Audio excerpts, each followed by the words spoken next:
Hello and welcome. This video is a review of integration by substitution.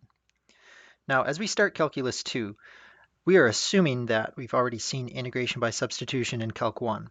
However, it's such an important technique that we're going to spend the time to really go through it pretty thoroughly and make sure that we're really comfortable. It's the most important integration technique, so we'll spend some time working through examples, and we should be very proficient at this technique. It's used all throughout Calculus 2.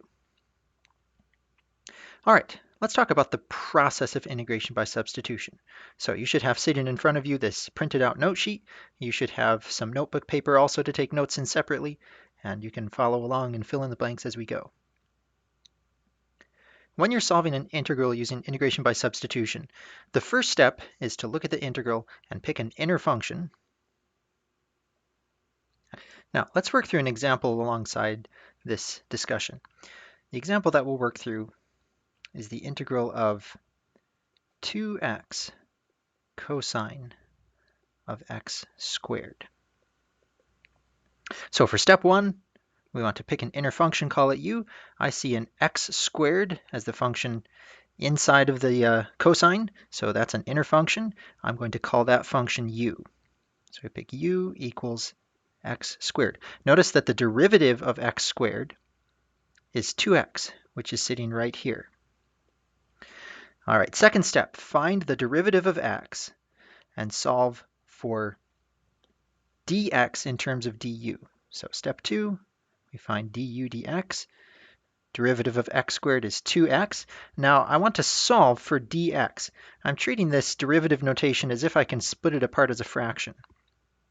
So I will multiply both sides by dx. du equals 2x dx. Divide both sides by 2x, and I get dx equals du divided by 2x. I have now solved for dx in terms of du. All right, step 3, make the substitution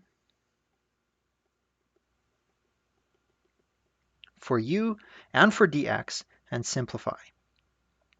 So for our third step here, I have the integral of 2x, that remains the same, cosine of, now I replace the x squared in the cosine with u, and the dx gets replaced with this expression for dx, du divided by 2x.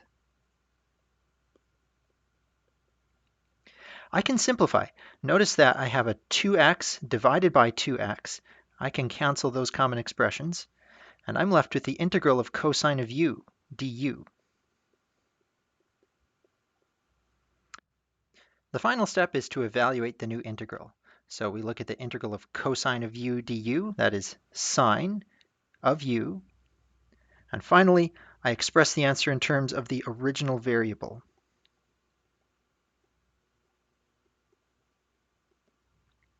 The original variable was x squared, u equals x squared. So my final answer is sine of x squared, and I add the plus c. All right, let's think big picture what's going on with integration by substitution. We should think of integration by substitution as reversing the chain rule for derivatives. The technique works well on integrals of the form integral of f prime g of x times g prime of x. Now, when you see this expression, that should look familiar. That's the answer to the chain rule. Let's see this connection by checking our solution for this example, and we'll make sure that we got the correct answer.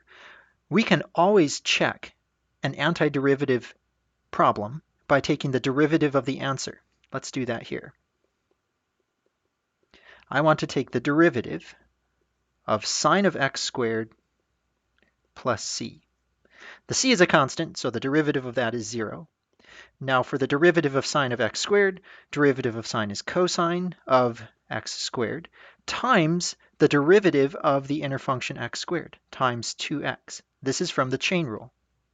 Now notice, our answer is exactly the function that we started with. This verifies that we got the correct solution for the indefinite integral. And this helps to illustrate that integration by substitution reverses the chain rule. Let's work through a couple examples.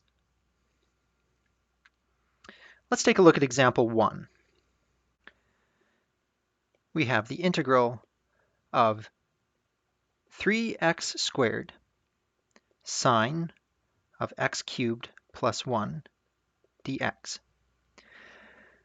We will solve this using integration by substitution. We first look for an inner function, call it u. In this case, the function x cubed plus 1 is inside the sine function, so that's our function u. The next step is to solve for the derivative of u in terms of x. The derivative of x cubed is 3x squared. Now notice, this is a good sign. 3x squared is sitting in front of the sine. When we work through the rest of the procedure for integration by substitution, this 3x squared will be canceled. Let's see how that works. Next step is to solve for dx. Now, here's a little trick. To solve for dx, we're really doing a cross multiplication. I can think of exchanging the dx with this 3x squared. We get the same answer as if we'd worked through all the steps to solve for dx. This is called the switcheroo theorem. That's just a funny name. It's not really what it's called. But it's essentially cross multiplication. So if we solve for dx, we obtain dx equals du divided by 3x squared.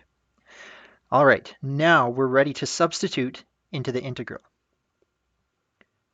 The 3x squared remains the same, but inside the sine function now we have u. X cubed plus 1 turns into u, and the dx becomes du divided by 3x squared.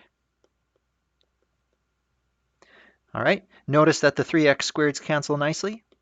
We're left with the integral of sine of u du. The antiderivative of sine is negative cosine. And now the final step is to replace the u with x cubed plus 1. We have negative cosine of x cubed plus 1. Tack on a plus c, that's the final answer. Now, it's always a good idea at the end of an indefinite integral to check the answer. So you should take some time to check that the derivative of negative cosine of x cubed plus 1 is indeed the expression that we started with. Let's try another example. This is example 2 from the handout. It's the integral of x e to the x squared. For this example, it's not quite as clear what the inner function u is. When you have an exponential function, sometimes it's useful to think of the exponent as an inner function. In fact, if you look at x squared, the derivative is 2x, which is close to the expression that we have sitting out in front of the e to the x squared. So for this problem, we're going to choose u equals x squared. Once we've chosen u, we follow the steps of integration by substitution. As we become more proficient with u substitution, these steps should become relatively automatic. The next step is to take the derivative. Derivative of x squared is 2x. Solve for dx by replacing the dx and the 2x. So we get dx equals du divided by 2x. And now we're ready to substitute into the integral. We have the integral of x e to the x squared, which is now u. The dx becomes du divided by 2x. We can cancel the x's.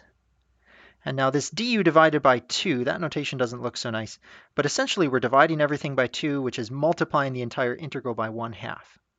So this dividing by 2, I'm just going to take a 1/2 out in front of the entire integral.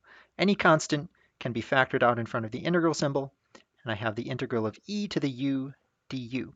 Notice that the x variable is gone. When you're doing substitution, you need to get the integral all in terms of the new variable. If there are any of the old variables still left over, then you either need to do additional steps or the substitution that you chose is not the best substitution. All right, let's finish this integral. We have 1/2 integral of e to the u is e to the u. And now the final step, replace the u with x squared. So as our last step, we have 1/2 e to the x squared plus c. Let's take the time to check this one and to make sure that we got the correct solution. To check an indefinite integral, you find the derivative of your answer. We can ignore the plus c because the derivative of the constant is 0. We have 1/2 times the derivative of e to the x squared. That's e to the x squared times the derivative of x squared. This comes from the chain rule. So we have our f prime, that's the e raised to the power, f prime of g of x, that's the inside function. Now we need to multiply by g prime of x, the derivative of x squared. Derivative of x squared is 2x, and 1/2 cancels with 2. We have e to the x squared times x. That's exactly what we started with, so we know that our solution is correct. Let's work through one more example. Example 3. We have the integral of cosine 3x plus 1. Now, with our last two examples, we could see an inner function,